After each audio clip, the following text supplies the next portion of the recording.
भगवान ने हमें हमें अयोध्या जाने का आदेश दिया है। कब जाना है? अभी, आज या कल? अति शीघ्र। वहां अश्वमेध यज्ञ आरंभ होने को है। वहां कई राज्यों के राजा, महाराजा और ऋषियों से मिलने का शुभ अवसर प्राप्त होगा। आयुष्मान भव। हम अयोध्या जा रहे हैं। हम अयोध्या जा रहे हैं। हम अयोध्या जा रहे हैं प्रभु श्री राम और माता सीता से मिलने। हम अयोध्या जा रहे हैं। कहाँ जा रहे हो तुम दोनों? अयोध्या। प्रभु श्री राम, माता सीता, अयोध्या। वन देवी ही सीता है। हम आ रहे हैं। नहीं, अयोध्या की महारानी के रूप में मिथिला कुमारी के सिवा और किसी को स्वीकार नहीं करेंगे। हाँ, तुम बिल्कुल ठीक कह रही हो। हमारी महारानी देवी सीता ही हो सकती हैं। हाँ हाँ, सीता ही हो सकती हैं। महारानी सीता की, महारानी सीता की, महारानी सीता की, महारानी सीता की।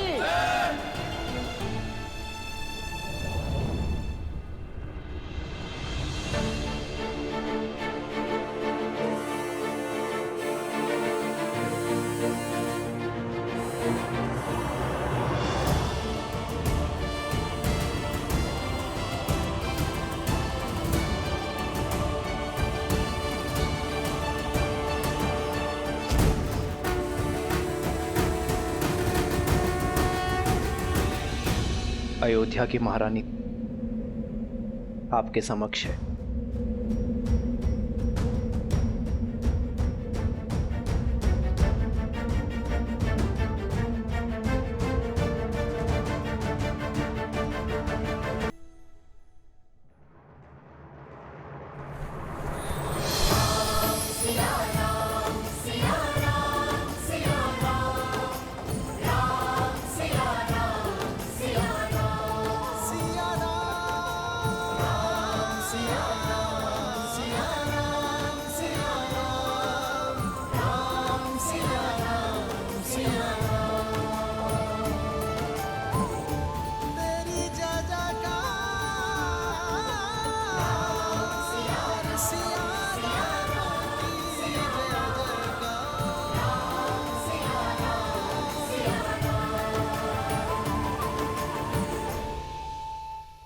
कर्म, शब्द और मन, ये तीनों मानव जीवन के अभिन्न अंग हैं।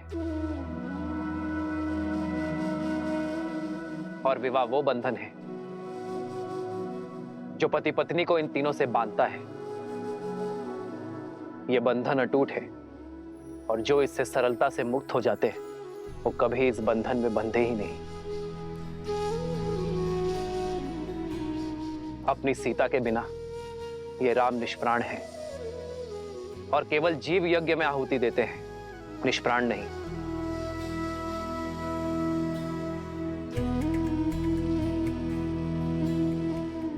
मेरी सीता मुझसे दूर अवश्य है, किंतु यदि मन एक हो तो तन की दूरी अर्थहीन हो जाती है। बिना कुछ कहे ही पति पत्नी शब्द और कर्म से जुड़ जाते हैं। मुझे अपनी सीता पर पूरा विश्वास है कि मेरी सीता जाग कहीं भी होगी, वो इस अश्वमेध यज्ञ में अर्घ अवश्य देगी। इसलिए मैं अपनी सीता का स्थान किसी और को नहीं दे सकता।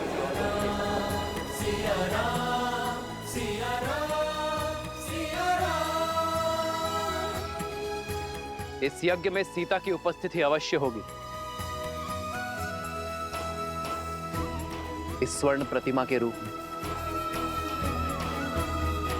क्योंकि मेरी सीता स्वर्ण की भांति पवित्र है, स्वर्ण की भांति शुद्ध है। आज से अयोध्या की महारानी सीता सदा अयोध्या में विराजमान रहेगी, अपने इस दिव्य रूप में।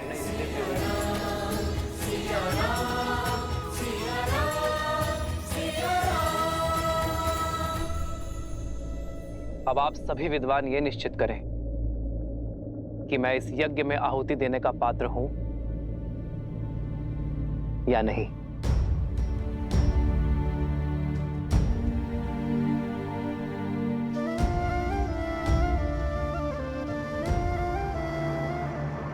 महारानी सीता थी, महारानी सीता थी, महारानी सीता थी, महारानी सीता थी, महारानी सीता थी, महारानी सीता थी।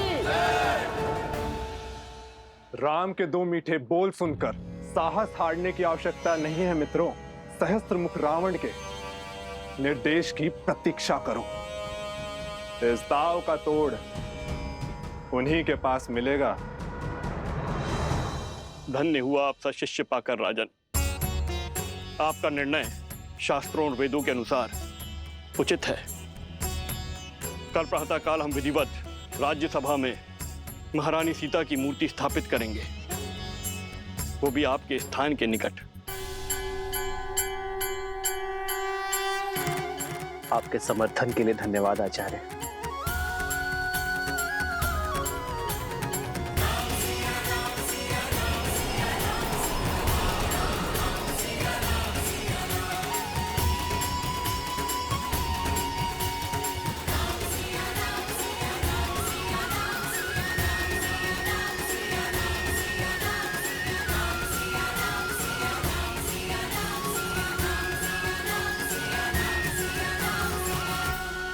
और स्मरण रखना पुत्रों, श्री राम की जीवन यात्रा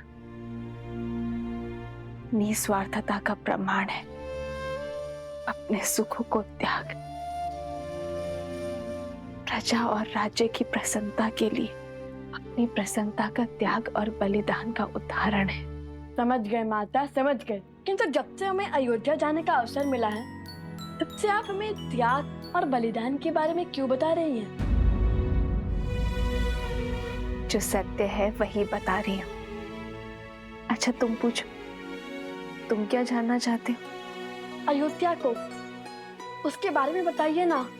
उसके मार्ग कितना विशाल है, वन उपवन, उन सब के बारे में बताइए ना हमें।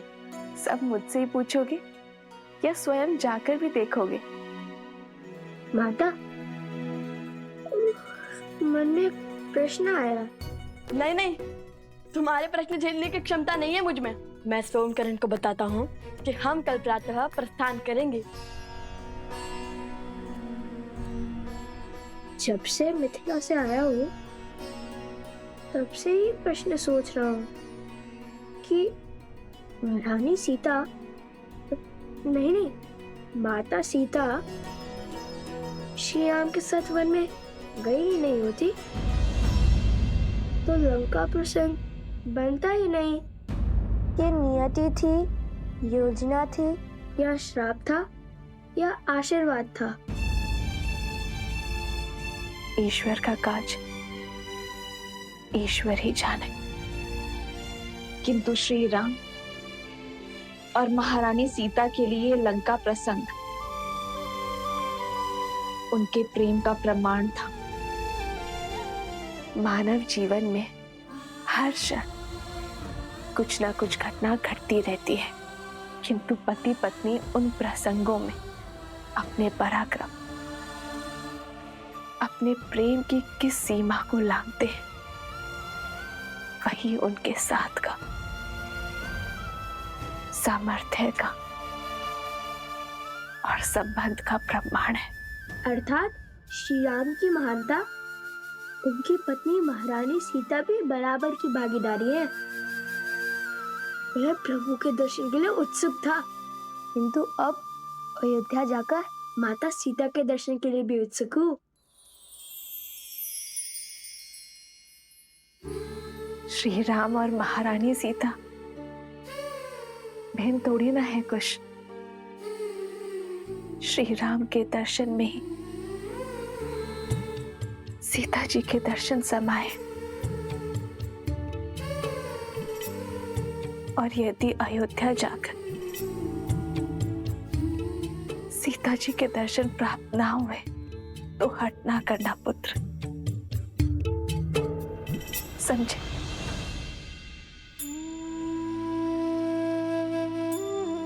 कुश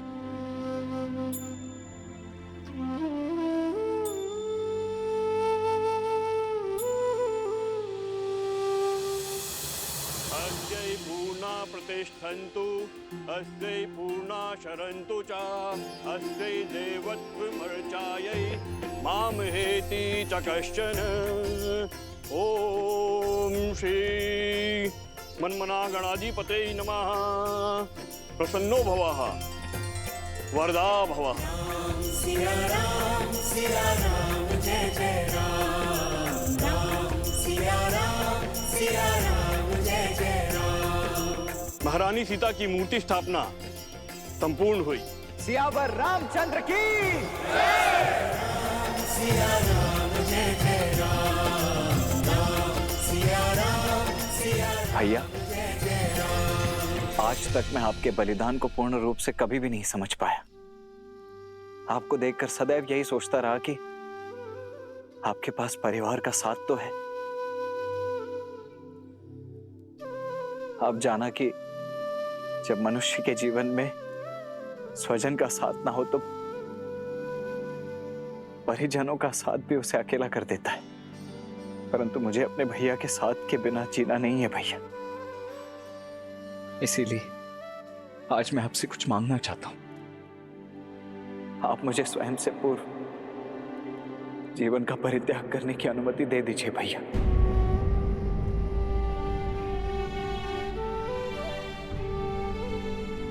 लक्ष्मण,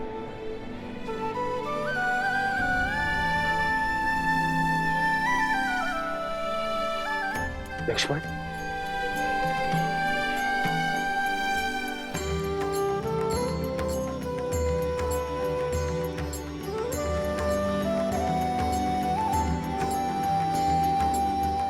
लक्ष्मण, त्याग और सेवा की पराकाष्ठा पार की है तुमने मेरे भाई।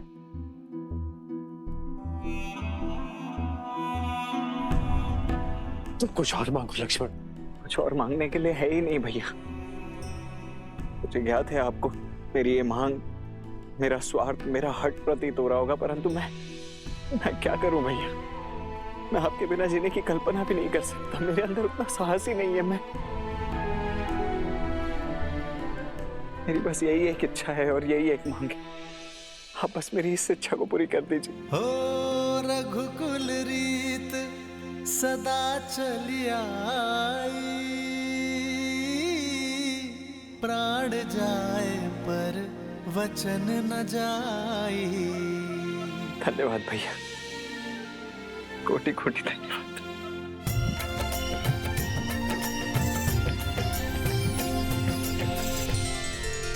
महाराज, मेरी भी एक इच्छा है। मेरे मन में सदा ये भय बना रहता है कि कहीं अपने सुख में अपने दीदी का त्याग और दुख को बिसरा ना बैठूं। इसलिए वनवास में पहने गए उनके वस्त्र को मैं अपने पूजा स्थल पर रखकर उनकी पूजा करना चाहती हूँ। वो वस्त्र देने की कृपा करें।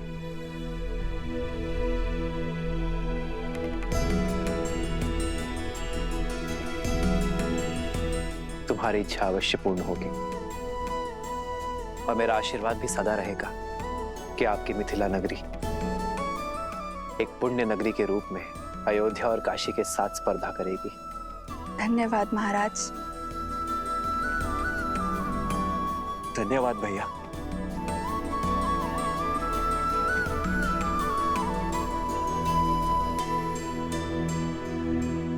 धन्यवाद मेरा नहीं, उस मिथिला का गुरु शत्रुघ्न, जिससे अयोध्या को ये 4 अनमोल रत्न मिले।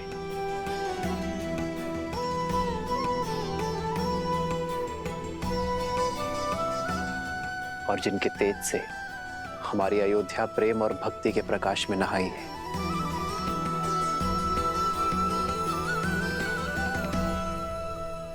शीघ्र चलो कोश, समय बीता जा रहा है।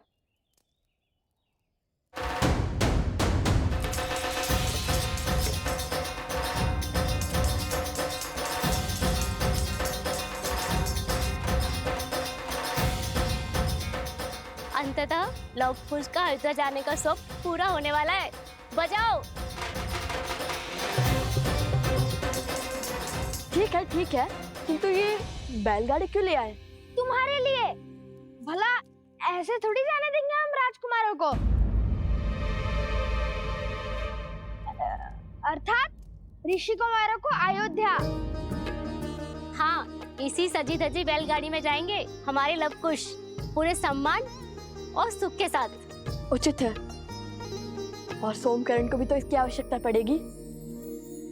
परंतु सोमकरण, तुम्हारी पोटली कहाँ है? यहाँ है।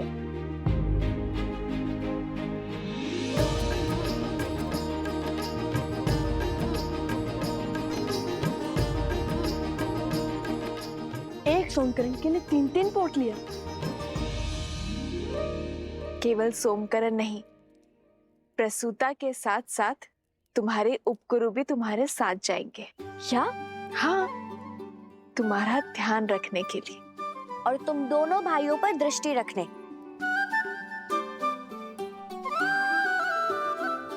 कहाँ है कुश? ओहो कुश, अब आ भी जाओ। देखो हमारे साथ चलने के लिए कितने यात्री सज्ज हो गए।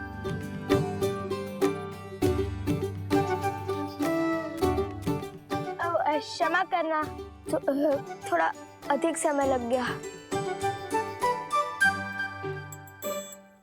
ये नया धनुष किसके लिए? सोमकर्ण के लिए। मेरे लिए? हाँ, हम तो गायन और कला में लीन होने ही वाले हैं। कदाचित तुम्हारी रक्षा ना कर पाए। हर बार की भांति इस बार स्वयं अपनी रक्षा कर लेना। तो क्या हम अपने अस्त्र साथ नहीं ले जाएंगे? वीणा बजाकर रामायण का गान करने वाले को अस्त्र की क्या आवश्यकता है ना गुरुदेव? लाइए। क्या? वीणा। वीणा तो मेरे पास है नहीं।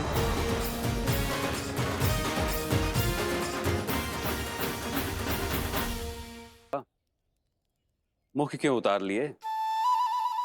यदि भगवान वाल्मीकि तुम्हें रिक्त हाथ अयोध्या भेज रहे हैं तो इसके पीछे कोई ना कोई कारण अवश्य है। पुत्रों, अपने मन में विश्वास लेकर आगे बढ़ो। मुझे पूर्ण विश्वास है कि तुम दोनों मिथिला की भांति अयोध्या जाकर सबका हृदय जीत लोगे। और हाँ, इस बार गरिमा की सीमा मत लांघना। मैं प्रसूता से क्षण क्षण का समाचार लेती रहूंगी। वीणा तो मिली नहीं, किंतु इनकी सुरक्षा का दायित्व मिल गया। तुम्हारी ध्वनि यहाँ तक आ रही है। चलो, तुम्हारे प्रश्न का उत्तर मार्ग में देती हूँ।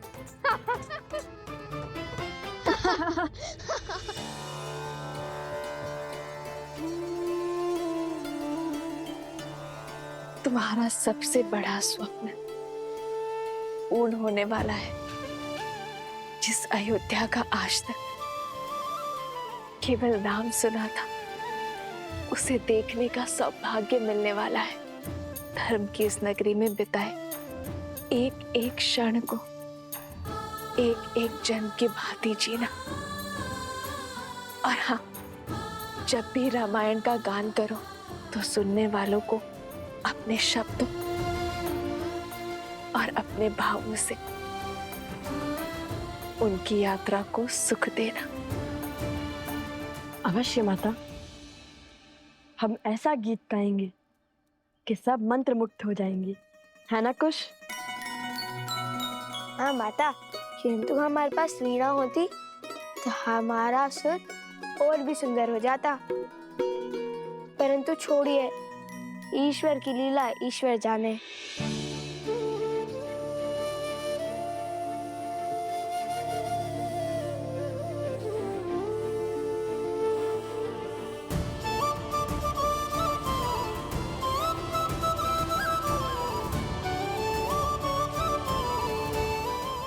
आज्ञा दीजिए माता। यशस्वी भाव पुत्र।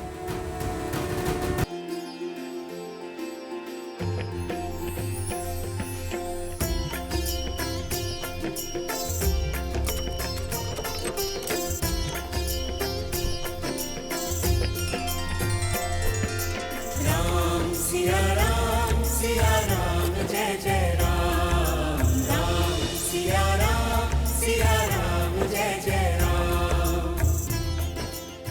श्री राम। आज आपके पुत्र अपने घर में, अपने नगर में पग धरने वाले, किंतु कितना अच्छा होता यदि मैं स्वयं आपको बता पाती कि रघुकुल के वंशज अपने राज्य में पधार रहे, परंतु न जाने क्यों सुख के इस क्षण में भय मुझे खाए जा रहा है। किंतु उन्हें पूरा सत्य पता चल गया तो